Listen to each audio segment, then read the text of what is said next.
Good morning, everyone. Today is Friday, February 17th. I'm your guest host, Mrs. Butler, and with me is a close friend of mine, Cupid. And this is DES in the Morning with a Valentine's Day special. Thanks for having me here. Did you have a very busy Valentine's Day? I sure did. I had a lot of flying, and it's not easy with these little wings, but I stay in great shape. All right. Well, that's good. So let's get to our Friday fun fact. Did you know that horses and cows can sleep while standing up?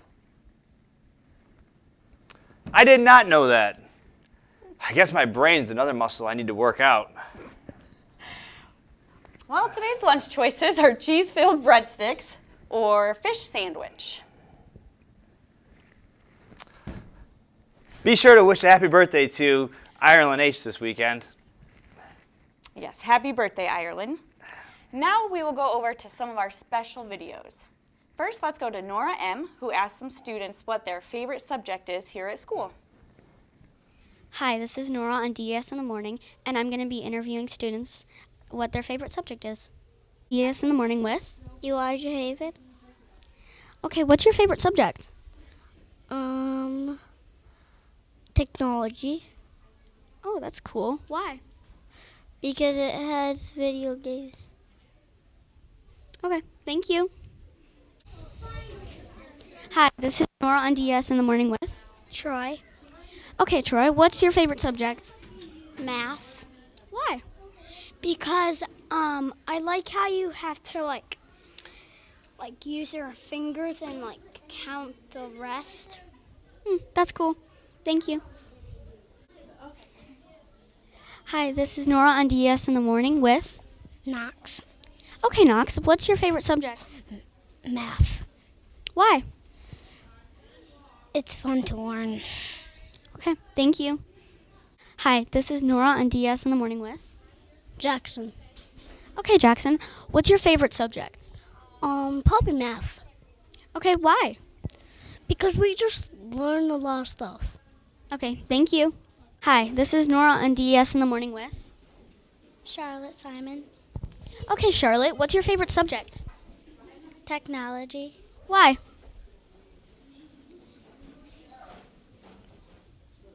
Because we get to do codeableaftertyping.com. That's cool. Thank you. Hi, this is Nora on DES in the Morning with Jackson York. Okay, Jackson, what's your favorite subject? Math. Why? Oh, I like solving the problems, and yeah. Thank you. Hi, this is Nora on DS in the Morning with Dalton. Dalton, what's your favorite subject? Gym. Why? Because it's fun and we get to play games. Thank you. Hi, this is Nora on DS in the Morning with Drayden Cook. Okay, Drayden, what's your favorite subject? Football. Ooh, that's a good one. I don't know.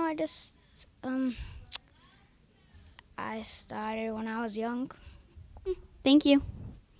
Hi, this is Nora on DS in the Morning with Summer Dadisman. Okay, Summer, what's your favorite subject? Either science or math. Cool. Why?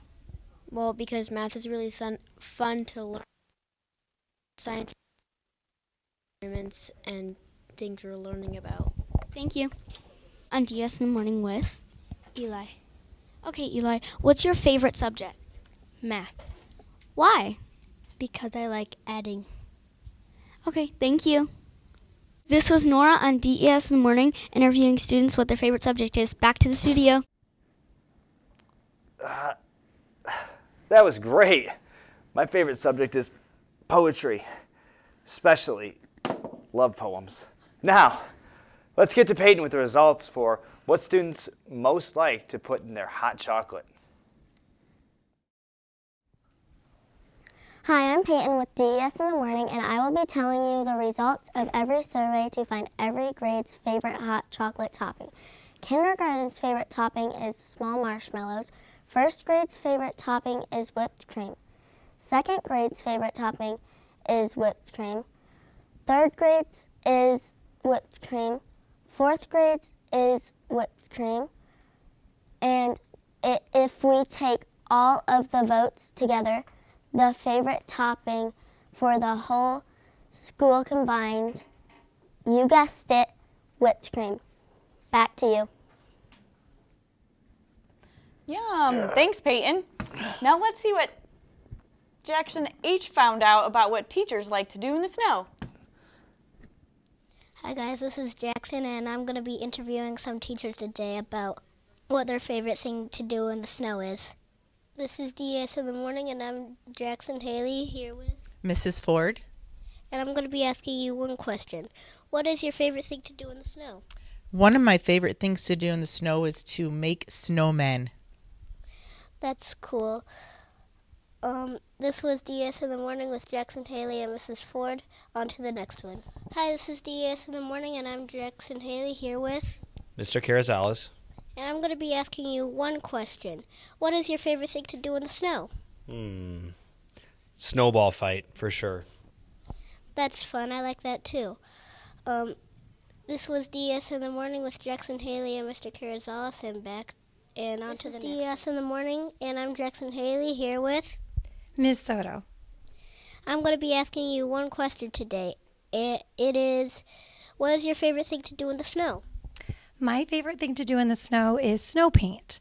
So what we do is you take bottles and you add water to it and food coloring, and then you can do a snow painting on the snow. That's really cool. This was DES in the Morning with Jackson Haley and Miss Soto. On to the next one. This is DES in the Morning. I'm Jackson Haley here with Mr. Mazzurowski. And I'm going to be asking you one question. What is your favorite thing to do in the snow? I love to make snowballs and have snowball fights with my kids and my dogs. I love to have snowball fights too. This was DES in the Morning with Jackson Haley and Mr. Mazzurowski. Now back to the studio. Hi guys, this is Jackson Haley with Mrs. Butler. And today I'm going to be asking her what her favorite thing to do in the snow is. My favorite thing to do in the snow is to chase my dogs and kick the snow at them. Because they like it. I think it's funny. Why? I don't know. I think they like to try to catch it in their mouths and eat it. Okay, that was cool, but this was Jackson Haley with Mrs. I did not know the teachers like that stuff in the snow. This was Jackson Haley, and back to the studio. Hey, Mr. Carrizales, looking great. Glad to see you've been taking my advice. Keep hitting those weights. But yeah, those are all fun things. Now let's go to Nevaeh S. to get an update on upcoming important dates. Hi, I am Nevaeh, and I will be telling you some important dates for the school year. There is no school on Monday for President's Day. Spring break starts March 13th. Yay, spring break already, and it lasts for the whole week. Easter break runs April 7th through April 10th, so no school that Friday or Monday. FFA Day is Friday, May 12th. Field Day is also May 12th. Spring Arts Festival will be on Thursday, May 18th. That's going to be so fun. Wednesday, May 24th is the last day of school. I can't wait. Well, it's time for me to go. I hope you guys have a great rest of the school year. This is DES in the Morning with a calendar update for you. Back to the studio. Thanks. I'll have to be sure to mark my calendar for those. In January, we also celebrated Martin Luther King Jr. Day. So now we'll go to Miranda, who sat down with a civil rights advocate to learn more about Dr. King and civil rights in general. Hi, I am Miranda, and I will be interviewing Dr. Murry for DS in the Morning. We are going to be learning about Martin Luther King Jr. and civil rights. What is your name and what do you do? My name is Earl Murry. People call me Dr. Murry or Professor Murry. Means the same thing. I am a retired college professor from the University of Toledo. I was formerly an administrator at the University of Toledo. And now I own a consulting business where I help people with civil rights claims, which is what Dr. Martin Luther King Jr. started. That's what I do. Okay. Now, what is a claim? A claim is something that deals with people who feel they have been mistreated wrongfully. So then they come to me for advice and help to fix what they believe should not have happened to them. Okay? Okay. All right. Dr. Freese invited you here to help us learn about Martin Luther King Jr. and civil rights. He says you are an expert. I don't know that I'm an expert, but I do know a little bit. Not much, just a wee bit. What in particular would you like to know? What Dr. Martin Luther King did during his time when he was alive? Yeah. Okay. Dr. Martin Luther King Jr. was a minister. He believed in civil rights laws which did not exist. He managed to get civil rights laws passed by Congress of the United States. In 1964, the civil rights law passed, which says in particular that no person, whether it's an African American, a Latino American, or an Asian American, or a Native American, which we used to call Indians, but Native American, could not be discriminated against based on their race or their gender, which means whether they're male or female, okay? And employment, in housing, and other areas, so that I don't bore you with all of them, but it means that they have a right to be employed. They have a right to live where they want to live, where before that they could not be employed as readily, as easy, and they could not live where they wanted to live.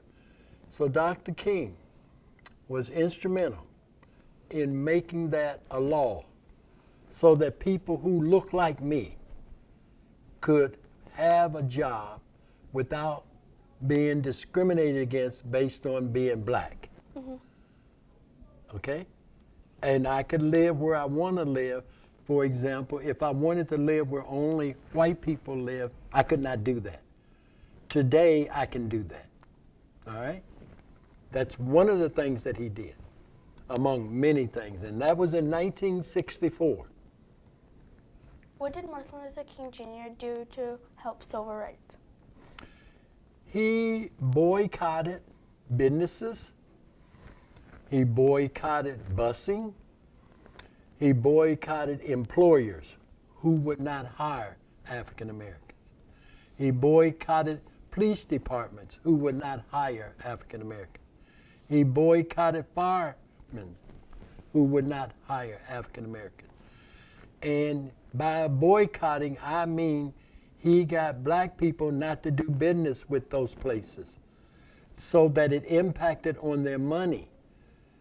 And if they couldn't make money off of the blacks and others that they mistreated, then they were willing not to fight against the civil rights law being passed because it impacted their money and it impacted how they performed and whether they could have as much money to spend continuing to mistreat people. So he managed to get black people, and not only black people, white people also, to stand with black people to make a change in the entire United States of America, and not just a city or a state, but the entire United States. That's cool. Okay? Did it work? It worked. It worked for millions of black people, including me. It helped me to get a better job. Let me give you an example. I used to be a laborer. You know what a laborer is? Okay. I used to dig ditches. I used to work construction. That's what a laborer does, among many things. I managed to go to college. And I managed to graduate from college. And when I graduated from college, I became a teacher. I taught the 5th grade, and then I taught high school. And then when the Civil Rights Bill expanded itself, become much broader, I got a job in what is known as the private sector. There's a public sector, which means you work for governmental people. The private sector is you work for employers who are not governmental. So I managed to get a job in the private sector.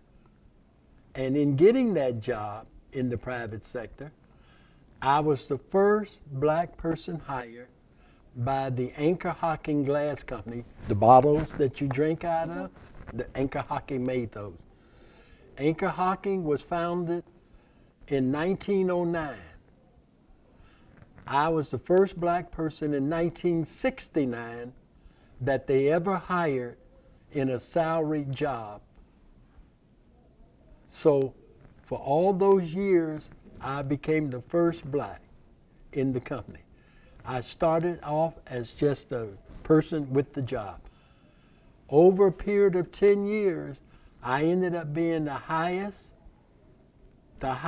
paid, and also the highest nation, that's not true, the highest in the United States in the glass industry in my position. I became number 1, which meant I was put in the book of who's who among African Americans. Okay? And I stayed with them for 10 years, Anchor Hocking. All right? So that helped me and lots of my friends to get better jobs. But I'm using myself as an example that because of what Dr. Martin Luther King Jr. did, it improved my life greatly, forever. Not just back then, even today, my life has been greatly improved because of what Martin Luther King Jr. did. And I like teaching, by the way. How has he impacted us from then to today? How has what, please? He impacted us from then to today. He has impacted us in ways where today we will never go back to what it was like before the 1964 Civil Rights Act. We're way past that today. For example, you are female. No one can deny you a job because you are female where they can only hire males.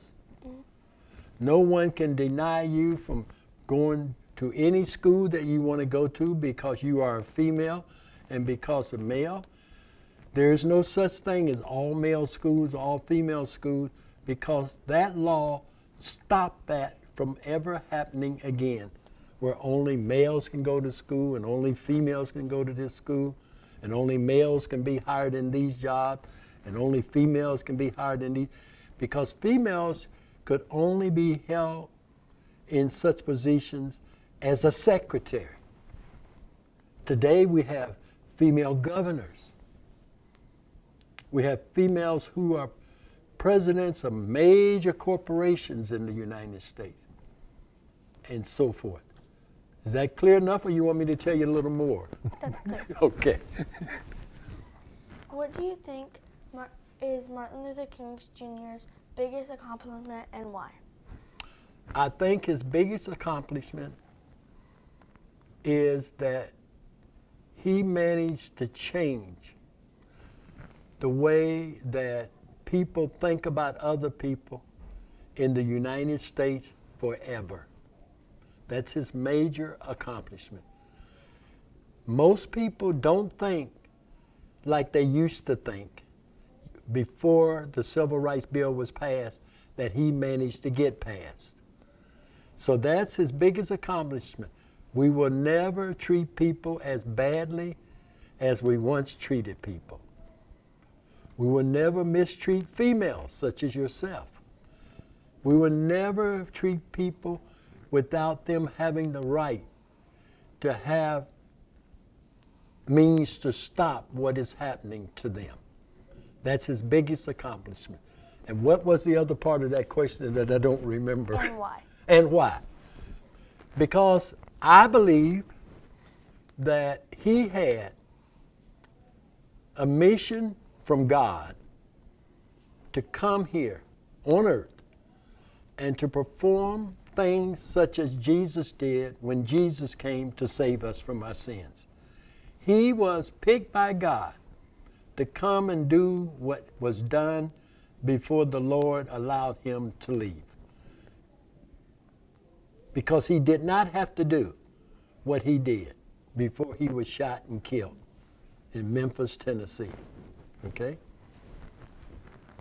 Is that good enough for you, or you want me to tell you a little more? Are you okay with that? Yeah. All right, don't let me cut you off now. I don't mean to do that. How have the rights changed from the 1960s to the present day? That's a good question. The rights have changed because not only are employers unable to do what they used to do, but courts have changed too. Because the courts now, based on the law, will punish people for what they did back then. Where earlier and before the civil rights laws, the courts did not punish people. The courts did not stop people from what they were doing. Now the courts must stop people from behaving badly and mistreating you and others, as well as blacks and others. The courts will stop them. And if they continue to do it, the courts will fine them. In other words, the courts will levy money against them. And then if they still do it, the courts will put them in jail. Not for a day, for a long time. Very long time. So that's a good thing because they don't want to go to jail for a long time. But they will go to jail if they violate what the courts tell them not to do. Okay? Now, again, I'm at your beck, and so you tell me if I don't answer you broad enough because I don't want to stop. Okay? Thank you. What problems are still here in the present day?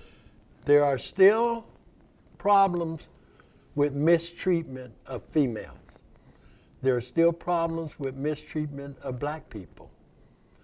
There are still problems with mistreatment of Latinos who are Mexicans, Puerto Ricans, and Cubans. There are still problems with people who do not want to have a black person to tell them what to do.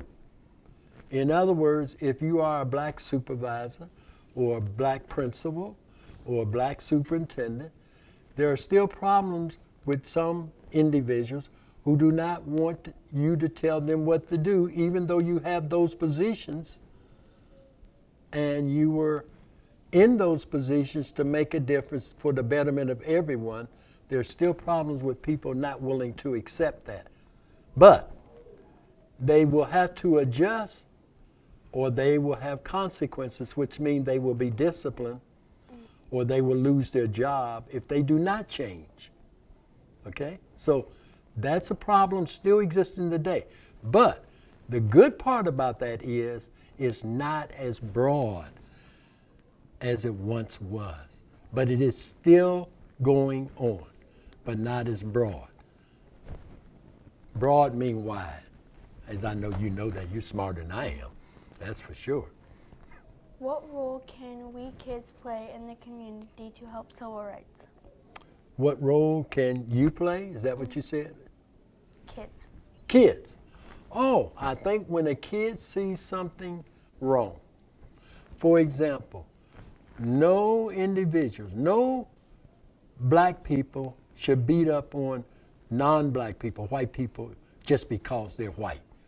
No white kids should beat up on a black person just because he's black. Because at some point we must stop seeing color. We have to see the person, and we have to accept that person for who that person is.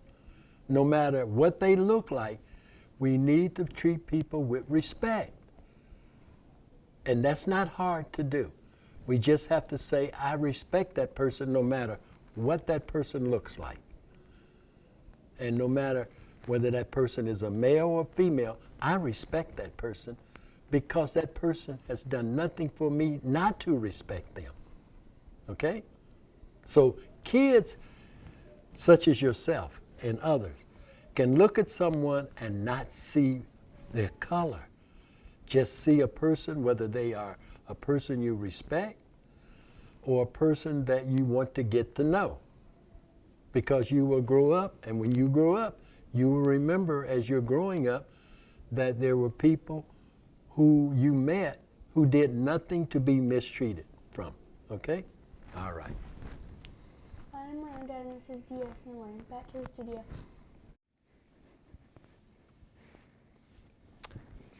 Thank you, Miranda and Dr. Murray. I appreciate learning about both history and what we can do to help others. For our last special feature, Hunter went to the Delta Fire Station and met with Chief Gillen to learn about firefighters and what they do. Hi, I am Hunter, and I will be interviewing Chief Gillen. Now, Chief Gillen, how long have you been working here at the Delta Fire Station? I've been here since 2001. This year will be 22 years. Wow, that is a long time. What do you enjoy about working here? Just helping people every day and making a difference here. What is the most rewarding thing about your job? Helping people in need. Okay. Firefighters do more than put out fires. What are the other things firefighters do? Well, we do a lot of different things. People call us for a lot of different emergencies, whether it's a real emergency or an emergency for them. Today we did one fire inspection so far, and the crews here that are on duty have been on 2 EMS runs for medical emergencies, which is, though we do quite a few of those. That's about 75% of our calls actually are for EMS runs. Wow, that is very cool. Can you show us the fire equipment you wear? I sure can, yep. Okay. How do you overcome fear to run into fires and put them out? We train a lot, just like what you guys do at school. We do a lot of schooling to prepare us for that, and that's how the guys and gals here are confident to go into a burning building. Okay. Why is it difficult to hold a fire hose? It's a lot of weight and a lot of pressure on the line, so it takes a little bit of training and to get used to that. So. Okay. What are some of the different types of tools and equipment in your fire truck? There's a lot. We have a lot of different ways, a lot of different equipment to break things, open up things, get into places. We have a big pair of cutters that we can cut open cars or different doors if we need to get into places. Just depends on the type of emergency. Obviously, we have our breathing air that we wear, so if we go into a hazardous environment, we can breathe fresh air for a short period of time. So we have a lot of equipment out there we can show you. Okay. What is your favorite tool to use in the fire truck, and why? Probably the breathing air, because it lets us go into hazardous environments, especially if there's people that need our help. So that's probably the most useful tool on the fire truck to me. Very cool. What was the hardest fire you had to put out? Probably the metal pile that you guys probably seen some pictures of out at the recycling place out here on 109. That one wouldn't really go out, so. Okay, that has been me with Chief Gillen. Back to the studio. All right, Chief Gillen is going to show us the fire equipment they wear. So we have our pants are in our boots down here. We keep them rolled down so they're easier to get on and quicker. We wear a pair of fire pants, and our coat also has 2 layers to it too. One is for a thermal protection, so we can go into a heated atmosphere, and the other one keeps the moisture off of us as much as it can. We do get wet from time to time, but so this stuff's pretty heavy. It's like a Carhartt. It feels like a heavy Carhartt coat. And then we wear a hood over our head to keep our ears and our neck from getting burned as well, around our mask. And I can show you what that's like if you want. with our breathing air.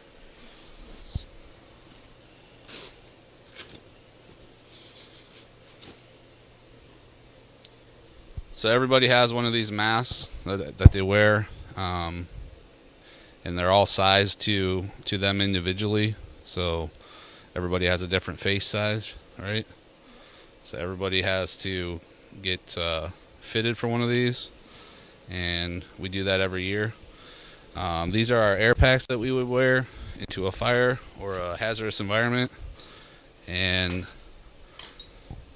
I'll show you what this is like here.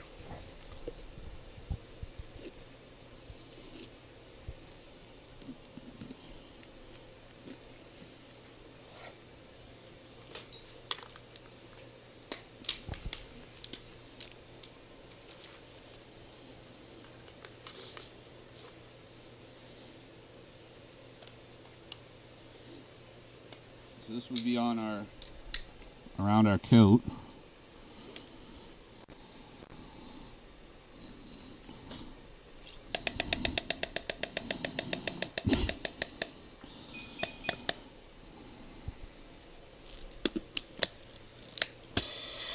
And then this is what we would wear into a hazardous environment if we needed to. And that's what it sounds like when we're breathing. Otherwise, we're just talking like a normal person. But when I take a deep breath in, that's what it sounds like. So. Very cool. So this is probably the most important tool that we have for the firefighters, is the ability to breathe fresh, clean air when we need to. So. Any other questions? Nope, that is all. Chief Gillen is going to give us a tour about all the equipment in the fire station. Okay, so this is one of our main fire engines here. We have a lot of different equipment on here. In the back here, there's different hoses. There's some more of our breathing air. Up top is where we carry all the hose.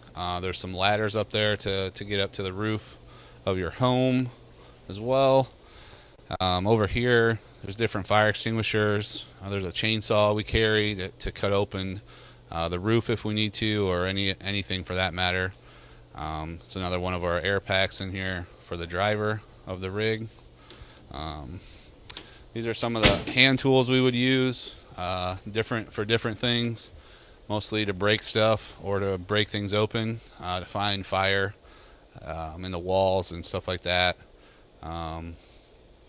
So that's a lot of the hand tools we would use. Our truck over here, our rescue truck, has a lot of our water rescue equipment on it, and for vehicle rescues, if we have to cut open cars.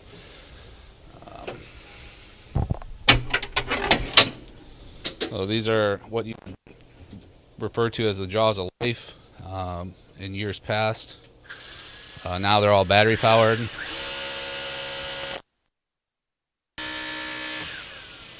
Makes it a lot easier to use for us in the field. So some of our water rescue equipment is stored over here. This is for water and ice rescue. So we have cold water suits that we can put on and go into an icy environment. It keeps us warm and float. It makes us float.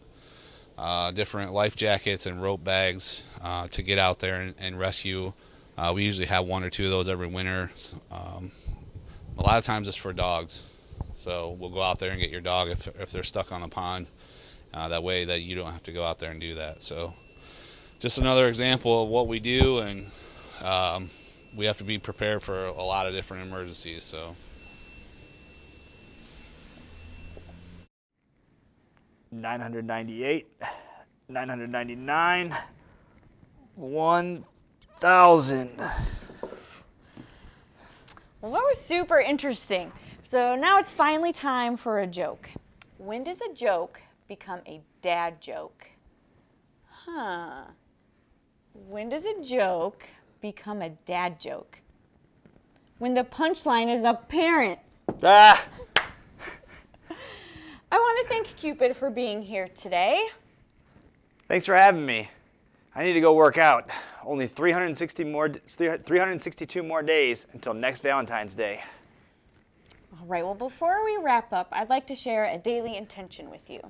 Daily intentions are positive and purposeful phrases that can help guide you through your day. So as you go through the day, keep this intention in mind. Today, I will try again when I make mistakes. That's it for DES in the Morning. Have a great weekend, Panthers.